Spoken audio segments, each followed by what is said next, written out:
Today's podcast is going to cover reasons why these next 2 weeks are going to be absolutely critical for the Clippers to attain their championship aspiration goals.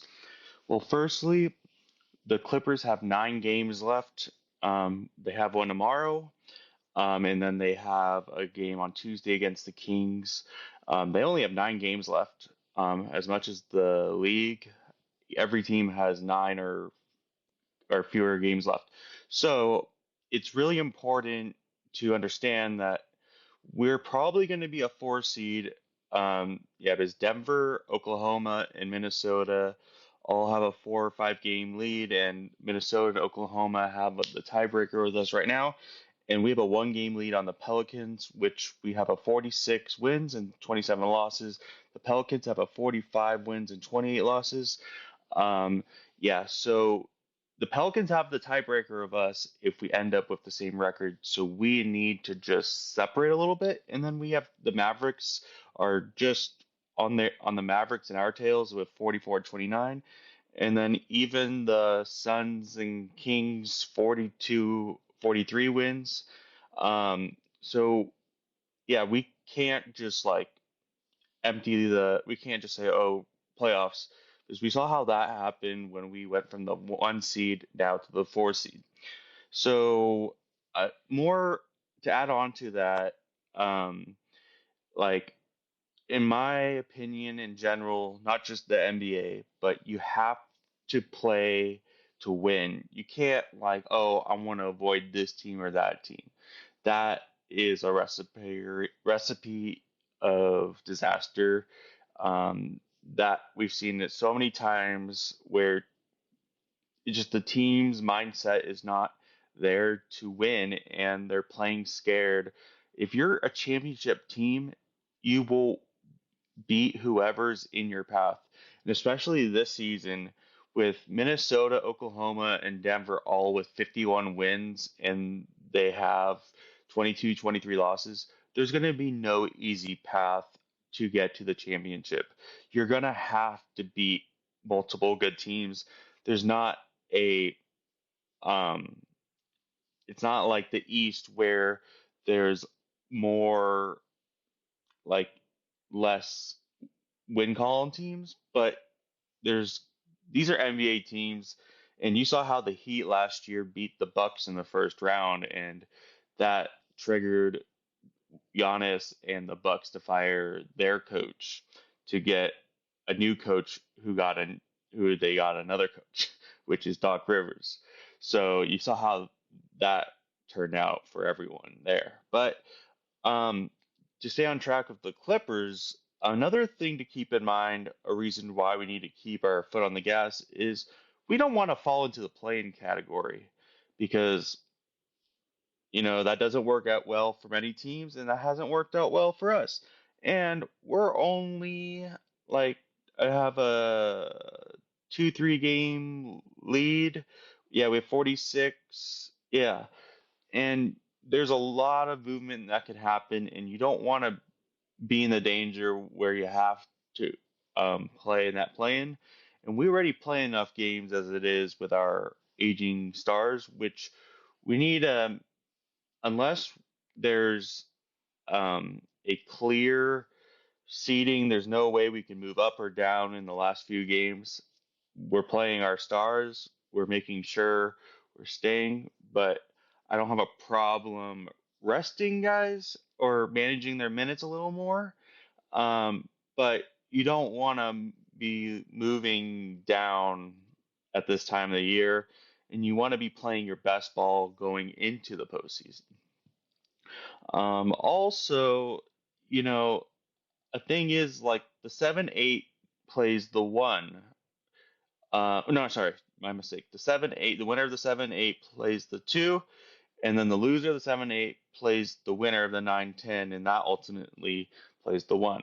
So if you're the 1-2 seed, which is challenging now, is like you're gonna have to prepare for multiple teams because you don't know who you're gonna play once the season ends. You're gonna have to be ready to play a range of teams, but um, that's why also like avoiding teams is a really bad idea because you could end up playing.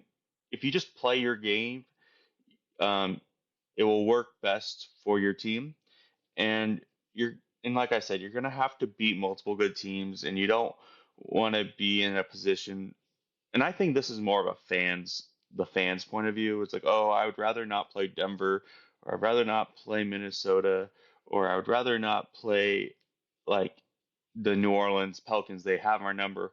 You know what? If we have to play New Orleans and we, if they, I know we don't want to get eliminated by them. That we want to find another death to get eliminated.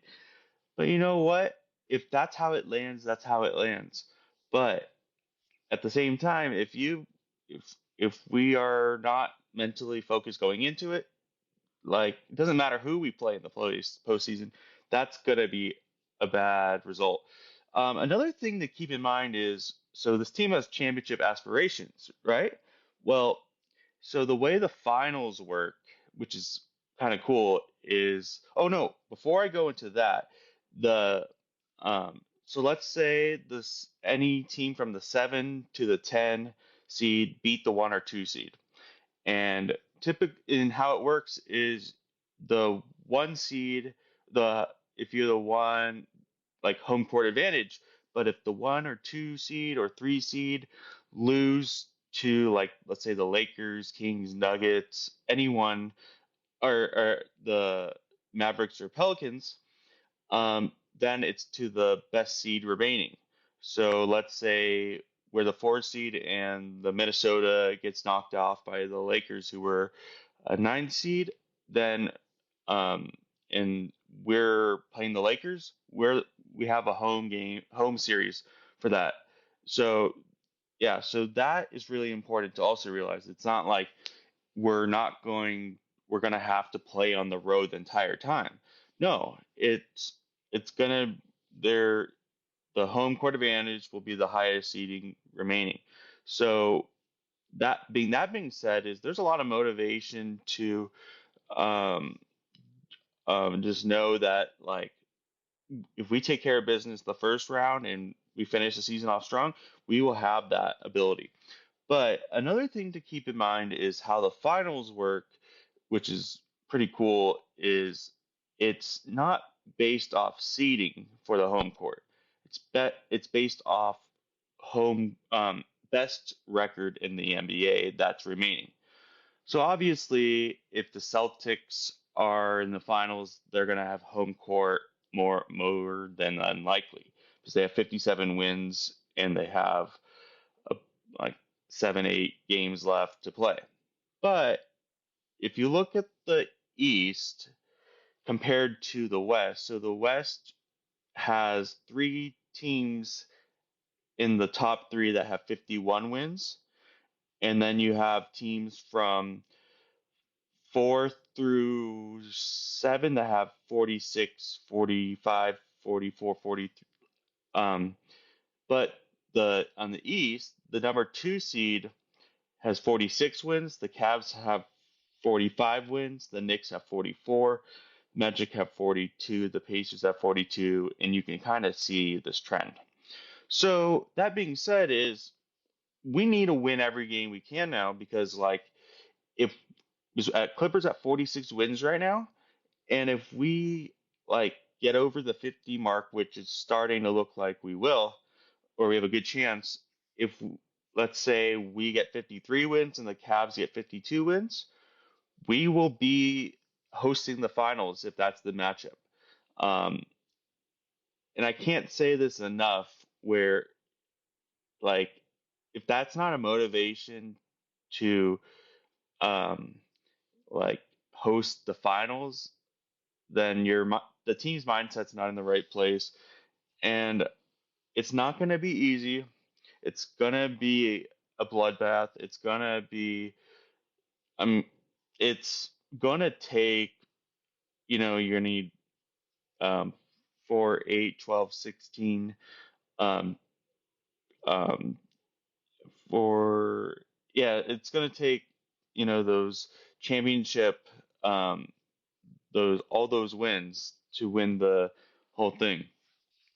Um, so yeah, and it's going to be really fun because the by creating the plan, you really created competition throughout the season where teams that were out are still competing, and teams want to like still um, really try. So now everyone, it just makes the game better and the NBA a better product when everyone is trying and giving more effort, and yeah, it'll be more fun for the postseason. And the play-in starts, I believe, April 16th.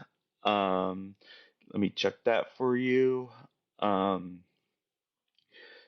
yeah, so and the playoffs start for um, the April 20th, and then the finals goes through June, like always.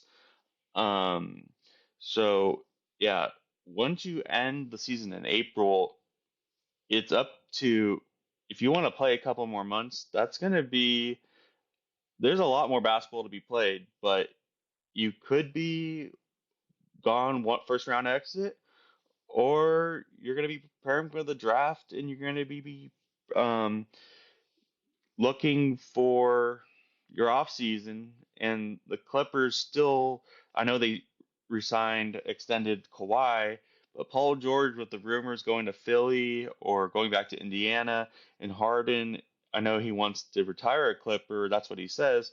But until he signs that contract, I mean, this matters. These How we finish the season matters, and we want to gain the free agents that we want, and we want to just keep getting better. And with the while moving, it'd be so awesome to raise that banner going into a dome, the brand new arena the Clippers get starting next year, and we were awarded the 2026 All Star Game for the NBA.